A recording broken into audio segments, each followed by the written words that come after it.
Assalamualaikum warahmatullahi wabarakatuh. Kami dari kelompok Providing Feedback akan mempresentasikan hasil rangkuman kami. Saya Fitria Nurhandayani sebagai moderator sekaligus pembaca topik 1, selanjutnya Yuni Hartati sebagai pembaca topik 2, dan Linda Oktaviani sebagai pembaca topik 3.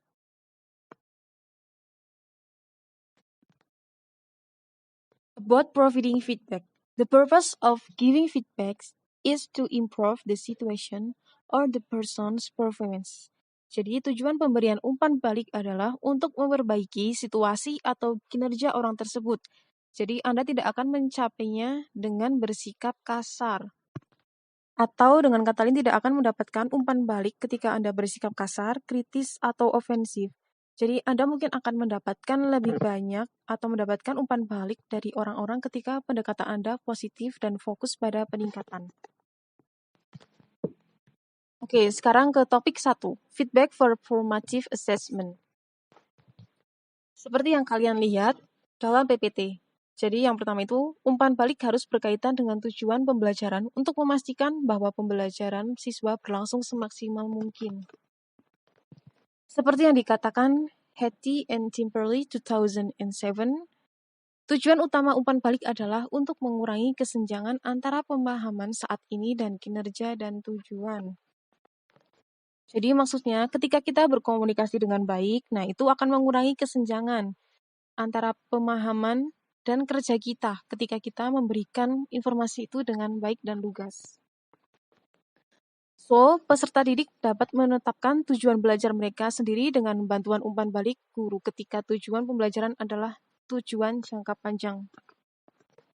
Jadi, ketika kita mengajar seorang siswa atau murid-murid ya, mereka akan menetapkan tujuan belajar mereka sendiri ketika kita memberi bantuan umpan balik mengenai tujuan pembelajaran apa yang kita ajarkan.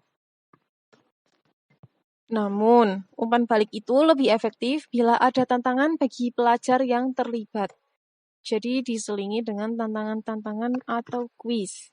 Juga penilaian memberikan umpan balik instan kepada guru tentang aspek-aspek di mana peserta didik diajarkan dengan baik atau tidak begitu baik oleh mereka. Ini pada dasarnya merupakan umpan balik bagi guru atas kinerjanya. Jadi apa yang siswa itu dapatkan tergantung kepada bagaimana cara guru mengajar. Bisa dilihat contohnya ya, untuk mengidentifikasi feedback guru yang diberikan itu sangat membantu atau enggak. Ya, seperti yang nomor 1 itu, do you know the Lozi method? It might help you remember words better.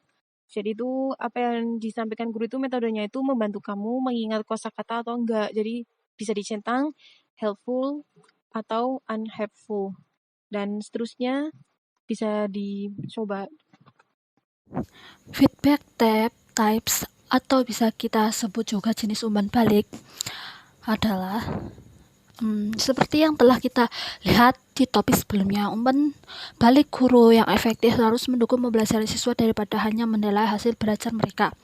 Umpan balik harus komprehensif kepada peserta didik sehingga mereka dapat menggunakannya untuk meningkatkan pembelajaran mereka. Umpan balik tidak boleh menjadi fenomena satu arah saja. Seorang guru bahasa asing secara alami akan memilih masalah bahasa atau konten, keterampilan, dan masalah pemahaman yang perlu ditangani. Guru harus berkomunikasi dengan jelas dan mendukung siswanya, dan mempertimbangkan isi komentarnya dan atau umpan balik tertulisnya, serta bagaimana dia mengomunikasikannya, volume dan nada suaranya, kecepatannya, dan bahasa tubuhnya. Ingatlah bahwa saat memberikan umpan balik, kita perlu 1. Berkomunikasi dengan jelas dengan menentukan misalnya area yang perlu ditingkatkan, memungkinkan peserta didik untuk merefleksikan pembelajaran mereka, misalnya dengan merumuskan pertanyaan tentang kekuatan, kelemahan, area untuk perbaikan, dan cara untuk meningkatkan kerja mereka.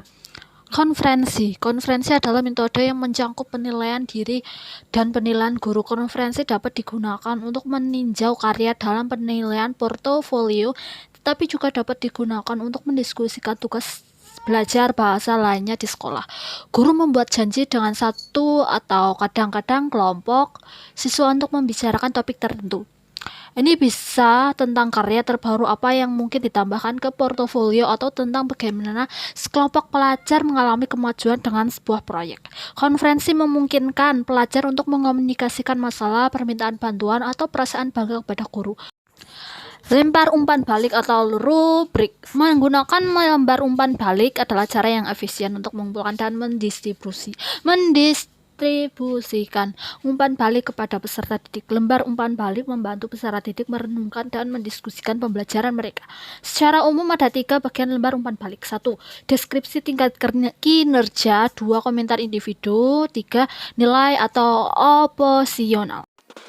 The next effective teacher's feedback. The type of feedback teachers give to learners will determine whether they can act on it and whether it will thus have an impact on student learning. Teachers often reduce their feedback onto short-term rewards in the form of praise and smiley face or sticker or something similar.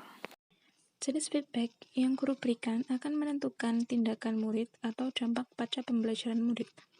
Guru bisa memberi reward kecil seperti stempel, stiker, atau sejenisnya. Any feedback you give should be personal.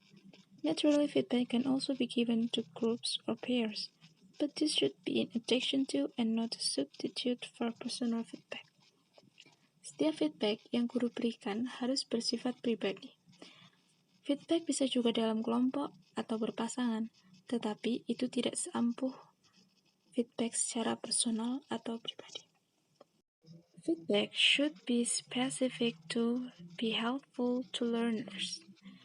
Feedback yang diberikan secara spesifik agar murid mengetahui di mana letak kesalahannya atau bagian mana yang belum ia ketahui. The next slide is principle in providing feedback atau prinsip-prinsip dalam memberikan umpan balik. The first one is feedback needs to be personal, content, comprehensible criteria, and be specific. Feedback harus bersifat pribadi, dapat dipahami oleh murid, dan bersifat spesifik dalam penyampaiannya. The second, have models such as what was the goal or why was it reached or not. Jadi bisa ditanyakan apa tujuan dari feedback itu dan mengapa itu dapat diraih ataupun mengapa tidak. The next is combine positive and negative feedback. Give negative feedback by demonstration of correct performance, but don't provide too many direction. Itu maksudnya, seorang guru dapat mengkombinasikan feedback yang positif maupun yang negatif. Memberikan umpan balik yang negatif membuat murid dapat membenarkan sesuatu hal yang salah.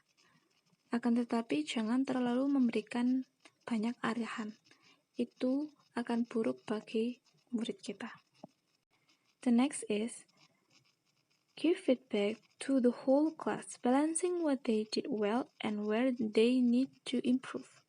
Maksudnya adalah memberikan umpan balik kepada seluruh kelas. Biasanya hal itu dilakukan ketika kita membahas soal dengan murid. Seimbangkan apa yang sudah mereka lakukan dengan baik dan apa yang harus mereka tingkatkan lagi. And the next is avoid only giving feedback at the end of unit. Sooner is better. Memberikan umpan balik secepatnya atau sesegera mungkin selagi murid masih mengingat pelajarannya.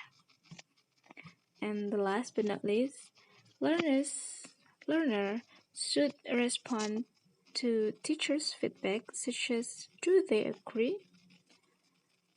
Yang maksudnya adalah murid juga harus merespon umpan balik dari guru. Apakah mereka setuju atau tidak dengan umpan balik yang diberikan oleh guru agar menambah pemikiran kritis dari seorang murid. And this is the end of our presentation. We are really sorry if we make so many mistakes, and thank you for watching us.